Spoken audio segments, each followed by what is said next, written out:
सच बताना, क्या तुमने कभी नोटिस किया है कुछ लोग खाते कम हैं फिर भी हेल्दी दिखते हैं और कुछ लोग खूब खाकर भी वेट गेन नहीं कर पाते। और सबसे फ्रस्ट्रेटिंग बात क्या होती है, तुम डाइट फॉलो करते हो, कैलोरीज भी बढ़ाते हो, फिर भी बॉडी वैसी की वैसी ही रहती है। और फिर एक पॉइंट आता है, तुम खुद से ही डाउट करने लगते हो और सोचने लगते हो शायद मेरी बॉडी ही ऐसी है। लेकिन यहाँ एक चीज है जो ऑलमोस्ट कोई नहीं बताता, प्रॉब्लम फूड में नहीं होती, प्रॉब्लम उस एनर्जी में होती है जो बॉडी यूज ही नहीं कर पा रही। और अगर ये एनर्जी सही डायरेक्शन में नहीं जाती तो खाना भी वेस्ट हो जाता है और स्ट्रेंथ भी बिल्ड नहीं होती। और यहीं से शुरू होती है ब्रह्मचर्य ऊर्जा की असली अंडरस्टैंडिंग, जो सिर्फ कंट्रोल नहीं बॉडी यूटिलाइजेशन की साइंस है। अब यहाँ एक हार्श ट्रूथ सुनो, वेट गेन सिर्फ खाने से नहीं होता, वो एब्जॉर्ब प्लस यूटिलाइज होने से होता है। और यहीं पर ज्यादातर लोग फेल हो जाते हैं। तुम कैलोरीज तो बढ़ाते हो लेकिन बॉडी उसे एफिशिएंटली यूज नहीं कर पाती क्योंकि सिस्टम ऑलरेडी ओवरलोडेड होता है। कैसे?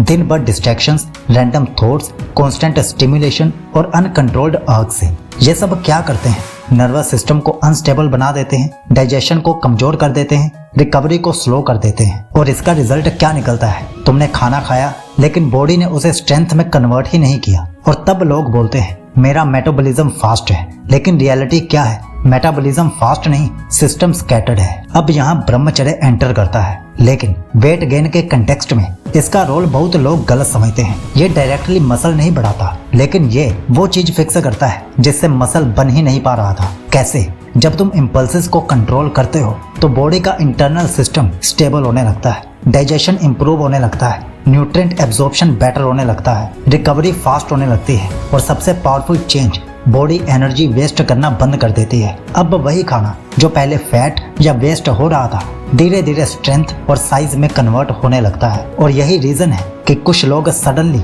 वेट गेन करने लगते हैं बिना ड्रास्टिकली अपनी डाइट को बदले, क्योंकि चेंज बाहर नहीं अंदर के सिस्टम में आया होता है। अब सवाल आता है, ठीक है सिस्टम स्टेबल हो गया, लेकिन प्रैक्टिकली क्या चेंज करना है? यहीं पर लोग फिर कंफ्यूज हो जाते हैं। वो सोचते हैं अब मुझे कोई स्पेशल डाइट चाहिए, कोई सीक्रेट वेट गेनर सप्लीमेंट चाहिए। लेकिन सच क्या है, तुम्हें कुछ नया ऐड नहीं करना, तुम्हें जो ऑलरेडी कर रहे हो उसे सही तरीके से करना है। कैसे?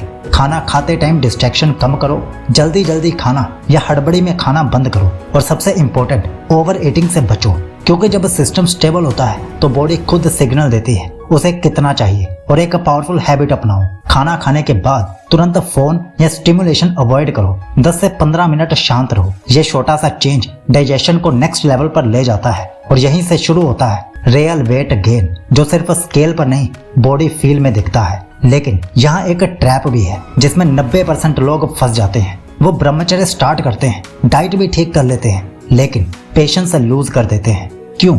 क्योंकि उन्हें इंस्टेंट रिजल्ट चाहिए होता है, 7 से 10 दिन में चेंज दिखना चाहिए। और जब ऐसा नहीं होता तो फिर डाउट करने लगते हैं और सोचने लगते हैं शायद ये मेरे लिए काम नहीं कर रहा। लेकिन रियलिटी क्या है? बॉडी पहले रिपेयर करती है फिर बिल्ड करती है, पहले सिस्टम स्टेबल होता है फिर ग्रोथ दिखती है। और अगर तुम बीच में ही छोड़ दोगे तो तुम उसी पॉइंट पर वापस चले जाओगे जहां से शुरू किया था। इसलिए याद रखो, ब्रह्मचर्य प्लस वेट गेन ये स्प्रिंट नहीं है, ये स्लो बिल्ड प्रोसेस है। अब इमेजिन करो वही इंसान जो पहले स्किनी था, पतला था, फ्रस्ट्रेटेड था, धीरे धीरे क्या फील करने लगता है? बॉडी हैवी नहीं स्टेबल लगने लगती है, मूवमेंट्स कंट्रोल्ड होते हैं और सबसे इम्पोर्टेंट कॉन्फिडेंस नेचुरली अंदर से आने लगता है। पहले क्या होता था? तुम वेट गेन के पीछे भाग रहे थे, अब वेट गेन खुद होने लगता है।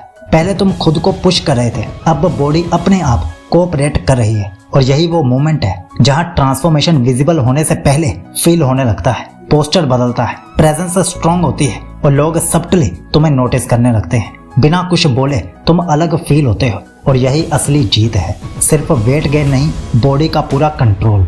तो अब अगर इसे सिंपल भाषा में समझे तो वेट गेन का गेम सिर्फ खाने का नहीं, ये एनर्जी हैंडलिंग का गेम है। अगर एनर्जी स्कैटर्ड है तो खाना भी काम नहीं करेगा, लेकिन अगर एनर्जी कंट्रोल्ड है तो सिंपल रूटीन भी पावरफुल बन जाता है। और यही रीजन है कुछ लोग सालों से ट्राई कर रहे होते हैं लेकिन रिजल्ट नहीं दिखता, और कुछ लोग सडनली प्रोग्रेस करने लगते हैं। डिफरेंस सिर्फ एक होता है, एनर्जी डायरेक्शन का। और ऑनेस्टली ये चीज खुद से समझने में टाइम लगता है, ट्रायल एंड एरर्स में ही कई महीने निकल जाते हैं। इसीलिए हमने एक स्ट्रक्चर्ड 100 डेज ब्रह्मचर्य ट्रांसफॉर्मेशन सिस्टम बनाया है, जहां step by step clear road map आपको मिलता है, कब, किस वक्त क्या करना है और कैसे करना है, ताकि तुम गेस ना करो, डायरेक्ट प्रोग्रेस करो।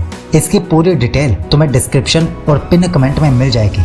तो अब एक सिंपल सवाल तुम्हारे लिए, तुम सिर्फ खाना बढ़ा रहे हो या अपनी बॉडी को सच में बिल्ड कर रहे हो? कमेंट में जरूर बताना, क्योंकि यही से तुम्हारा नेक्स्ट लेवल शुरू होता है। आपका ब्रह्मचर्य शुभ हो।